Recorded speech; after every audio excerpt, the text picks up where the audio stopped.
Protest that started by the refugees living in various settlements across the national capital went on for over an hour, where Delhi police tried to pacify the protesters who were all up in arms against the anti-CA sentiments that has been echoed by the Congress and the India Alliance partner. Joining me right now are some of the protesters who are now leaving the protest site. जो आप लोगों ने अपना protest किया है, ये पहले तो मुझे ये बताइए कि ये किस आक्रोश में हुआ है और कितने और लोग आपके साथ? हमारे साथ हम पाकिस्तान से आए, कम से कम 300-400 बंदे हैं पाकिस्तान से आए, मगर 10-11 साल हो गए यहाँ रहते हुए। तो अभी सीए लागू हुआ था तो केजरीवाल ने हमारे को कुछ गलत शब्द भी बोले थे, तो बोले थे कि इन्हों को नागरिकता नहीं जाए, गुट बेसी है, ये दंगा फसाद करें, ये बेटियों को उठा ले जाएंगे। हम हमारी इज्जत बचा के, हम अपना धर्म बचा के हम यहाँ आए हैं, हम कमा के खा रहे हैं, हम किसी का क्या बगाड़ेंगे? हम क्या, हमारी औकात क्या है? हम वहाँ से पीड़ित होके आए, हम यहाँ के क्या करें? नहीं तो कोई हमारा प्रूफ उठाया बनाए, नहीं कोई हमारा आधार कार्ड बनाए, नहीं कुछ नहीं, हम बच्चे स्कूल में भेज सकते हैं। यही हमारी मांग थी कि हम कोई ऐसे गलत शब्द नहीं निकाले जाए, क्योंकि हमारे को मोदी जी ने नागरिकता दे रहा है, तो हमारा विरोध क्यों कर रहे हैं? आप किस कैंप से आए हैं और क्या आपको और लोग? हम आदेश नगर, मजलिस पार्क, राणा प्रताप बस्ती से आए हैं। जी हाँ। ऐसे जो बयान दिए जा रहे हैं, अगर ये और बोले जाते हैं तो अगली प्रक्रिया क्या रहेगी, आप भी बताइए। अगली प्रक्रिया में क्या रहेगा?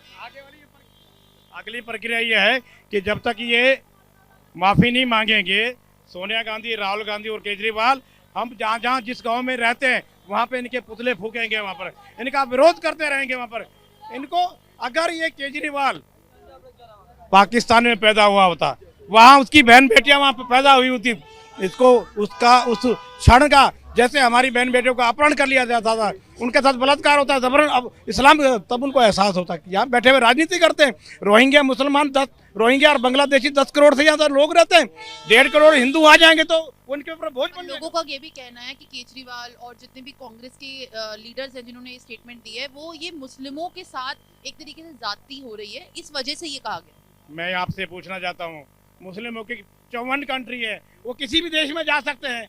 अगर कोई मुसलमान के देश में प्रताड़ित हो है तो देश भी तो मुसलमानों का है ना, किसी हिंदू ने तो प्रताड़ित नहीं किया। मैं आपसे ये पूछना चाहता हूँ, 1947 के बाद एक आदमी हिंदुस्तान में बताइए जिसको प्रताड़ित किया गया हो, जिसने कहा कि मैं पाकिस्तान में जाना चाहता हूँ, मक्का मदीना में जाना चाहता हूँ, सऊदी अरब में जाना चाहता हूँ।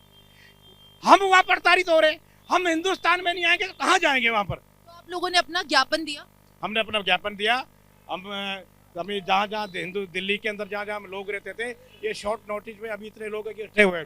अगर इन्होंने माफ़ी नहीं मांगी तो हम दिल्ली में हमारे हिंदू शरणार्थी, जो अगर 1 महीने का भी बच्चा जो कल पैदा हुआ होगा, उसको भी लेकर इस रोड पे बैठेंगे, इनको मजबूर कर देंगे, इनके नाकों में काम चने चबवा देंगे। वहाँ पर दिल्ली पुलिस का भी ये कहना है कि जब पहले से बताया हुआ था कि आप लोगों को कि इसी टेरिटरी के अंदर तक प्रोटेस्ट करना है, फिर भी आप लोगों में से कुछ लोगों ने उस लॉ एंड ऑर्डर की सिचुएशन को खराब करने की कोशिश की। मैं दिल्ली पुलिस के सहयोग के लिए धन्यवाद करूंगा। उन्होंने हमसे, हमारे साथ सहयोग किया है।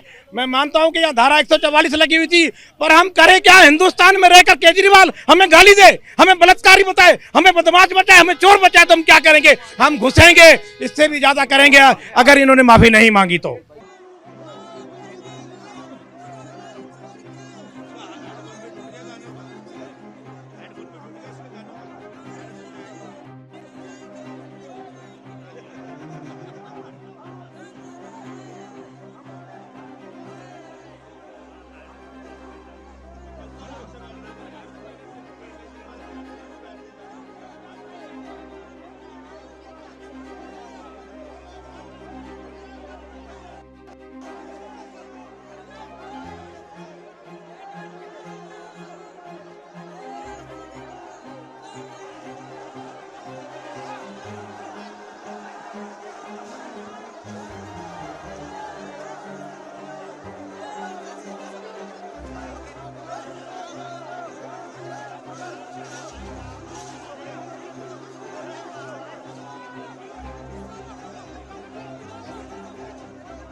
आपके घर के पास, मैं पूछना चाहता हूं देश के लोगों से, अगर आपके घर के पास पाकिस्तानी आके झुग्गी लगा के बैठ गए, आप पसंद करोगे?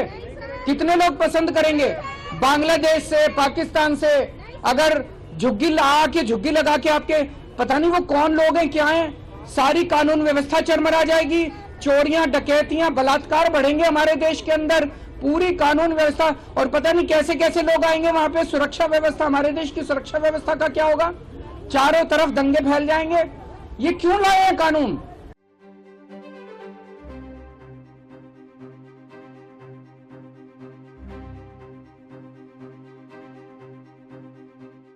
दिल्ली के मुख्यमंत्री अपने भ्रष्टाचार के उजागर होने से अपना आपा खो बैठे हैं।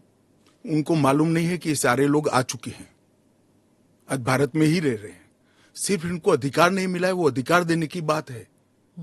2014 तक जो आ गए इनको नागरिकता देनी है, और इतनी ही चिंता है तो वो क्यों बांग्लादेशी घुसपैठियों की बात नहीं करते हैं, रोहिंग्यास का विरोध क्यों नहीं करते हैं?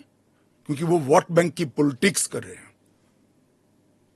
दिल्ली के चुनाव उनके लिए लोहे के चने चबाने जैसे हैं, इसलिए वोट बैंक की पॉलिटिक्स कर रहे हैं। नौकरी का कहां सवाल है, वो ऑलरेडी यहां है, और बांग्लादेशी नौकरी का अधिकार नहीं मार रहे हैं क्या? रोहिंग्यास नहीं मार रहे हैं? इनके लिए तो आप कभी नहीं बोले भाई। सिर्फ जो हिंदू शरणार्थी आए हैं, जो बौद्ध शरणार्थी आए, जो जैन, पारसी और क्रिश्चियन शरणार्थी, इसी का विरोध कर रहे हैं।